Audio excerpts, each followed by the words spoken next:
Der unsichtbare Feind, Thomas und das Geheimnis der Infektionskontrolle. Der Morgen begann mit einem ungewöhnlichen Geräusch. Das Klingeln des Telefons durchbrach die ansonsten ruhige Atmosphäre der Intensivstation. Thomas blickte auf die Uhr, es war gerade einmal 7 Uhr morgens. Mit einem leichten Stirnrunzeln nahm er den Hörer ab. Intensivstation, Thomas hier. Thomas, hier ist Dr. Weber. Wir haben ein Problem. Es gibt einen Covid-19-Ausbruch in der Geriatrie. Ich möchte, dass du ein Teamtraining zur Infektionskontrolle durchführst. Kannst du das übernehmen? Natürlich stimmte Thomas zu. Das Thema Infektionskontrolle war ihm besonders wichtig, da er in seiner Karriere bereits mit vielen Arten von infektiösen Erregern zu tun hatte. Nach dem Telefongespräch begann Thomas sofort mit der Vorbereitung. Er wusste, wie wichtig es war, in dieser heiklen Situation korrekte und präzise Informationen bereitzustellen. Er rief seine Kollegin Lena an und bat sie um Hilfe bei der Organisation. Natürlich, Thomas, das ist wirklich wichtig. Ich werde alles vorbereiten, sagte Lena. 2 Stunden später versammelte sich das gesamte Team im Konferenzraum.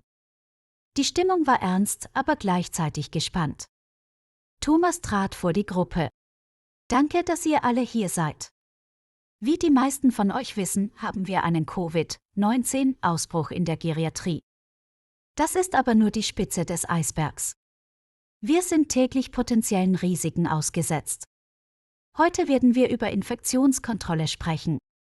Nach einer kurzen Einleitung begann Thomas, über verschiedene Infektionserreger zu sprechen, Viren, Bakterien, Pilze. Er erklärte, wie sie übertragen werden und wie man sich schützen kann.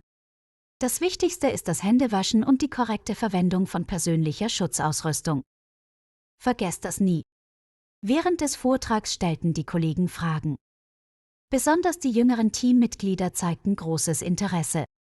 Was ist, wenn wir keinen Zugang zu Schutzausrüstung haben, fragte Johanna. In einem solchen Fall müssen wir improvisieren, aber wir sollten niemals die Grundregeln der Hygiene vernachlässigen, antwortete Thomas. Nach der Diskussion führte Thomas eine praktische Übung durch. Er zeigte, wie man einen Schutzanzug richtig anzieht und wieder auszieht, ohne sich selbst oder andere zu gefährden. Die Zeit verging wie im Flug. Bald war es Zeit für die Mittagspause, aber keiner schien den Raum verlassen zu wollen. Die Diskussion ging weiter und die Fragen wurden immer spezifischer. Wir müssen diese Diskussion nach der Pause fortsetzen, schlug Lena vor. Thomas nickte. Natürlich, die Gesundheit und Sicherheit unserer Patienten und Kollegen ist das Wichtigste. Wir kommen nach der Pause zurück, um weiter zu sprechen. Bis dahin bleibt sicher und denkt an das, was wir heute besprochen haben. Thomas fühlte, dass er nicht nur Wissen, sondern auch ein Stück Sicherheit vermittelt hatte. Doch der Tag war noch nicht vorbei und die zweite Hälfte sollte noch mehr Herausforderungen und Erkenntnisse bringen. Nach einer kurzen Mittagspause fanden sich alle wieder im Konferenzraum ein. Thomas hatte einen Stapel Broschüren und Handzettel auf dem Tisch ausgelegt. Er wollte sicherstellen, dass jeder die wichtigsten Punkte auch schriftlich mitnehmen konnte. Bevor wir fortfahren, hat jemand noch Fragen zu dem, was wir bisher besprochen haben, begann Thomas. Lena hob die Hand. Wie können wir sicherstellen, dass auch unsere Besucher die Regeln der Infektionskontrolle einhalten? Das ist eine großartige Frage, antwortete Thomas. Es ist entscheidend, dass auch die Besucher informiert sind und sich an die Regeln halten. Wir sollten sicherstellen, dass Informationsmaterial leicht zugänglich ist und die Regeln klar kommuniziert werden, vielleicht durch Schilder oder Informationsvideos in den Wartebereichen. Nachdem weitere Fragen geklärt waren, führte Thomas die Gruppe durch verschiedene Szenarien. Sie sprachen über den Umgang mit infektiösen Materialien, die Entsorgung von kontaminiertem Abfall und die korrekte Desinfektion von Geräten und Oberflächen. Durch korrekte Desinfektion können wir die Anzahl der Keime deutlich reduzieren und so das Risiko einer Übertragung minimieren, erklärte Thomas. Das Team teilte sich in Gruppen auf und führte Rollenspiele durch, um die richtigen Verfahren zu üben.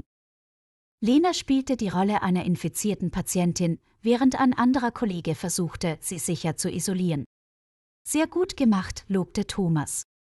Aber denk daran, im echten Leben haben wir keine zweite Chance. Ein Fehler kann fatale Folgen haben. Die Zeit verging schnell und bald war der Nachmittag fast vorbei. Thomas schloss die Sitzung mit einer Zusammenfassung der wichtigsten Punkte und einer Fragerunde ab. Das war wirklich informativ, Thomas. Danke, dass du diese Schulung geleitet hast, sagte Lena. Ich danke euch für eure aktive Teilnahme, antwortete Thomas. Das Thema Infektionskontrolle betrifft uns alle, und es ist unsere gemeinsame Verantwortung, das Risiko so gering wie möglich zu halten. Als Thomas den Raum verließ, fühlte er sich müde, aber erfüllt. Es war ein langer Tag gewesen, aber er wusste, dass die Zeit gut investiert war. Er hatte sein Wissen und seine Erfahrung geteilt und damit möglicherweise Leben gerettet. Doch er wusste auch, dass dies nur ein kleiner Schritt war. Der Kampf gegen infektiöse Krankheiten ist ein ständiger Prozess und es gibt immer mehr zu lernen und zu tun. Aber für heute hatte Thomas genug getan. Er verließ das Krankenhaus, atmete die frische Abendluft ein und machte sich auf den Weg nach Hause. Morgen wäre ein neuer Tag mit neuen Herausforderungen, aber für den Moment fühlte er sich einfach nur dankbar für die Möglichkeit, einen Unterschied gemacht zu haben.